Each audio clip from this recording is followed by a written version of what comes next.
जळगाव जामोदमधून बेपत्ता झालेल्या 3ही मुली सापडल्या. पुणे येथे जात असताना अहिल्यानगर जिल्ह्यातून पोलिसांनी घेतले ताब्यात.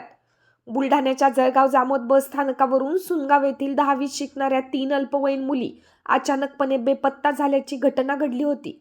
या प्रकरणी पालकांच्या तक्रारीवरून जळगाव जामोद पोलीस ठाण्यात अपहरणाचा गुन्हा दाखल करण्यात आला होता. पोलिसांनी तपासचक्र फिरवत काही तासातच या मुलीचा शोध घेतला आहे. पुणे येथे जात असताना अहिल्यानगर जिल्ह्यातील सुपे पोलीस स्टेशन हद्दीत 3ही मुली पोलिसांना आढळून आल्या आहेत. या मुलींना पोलिसांनी पालकाच्या स्वाधीन केले आहे. शाळेतील शिक्षिकेने पालकांना शाळेत बोलावले होते.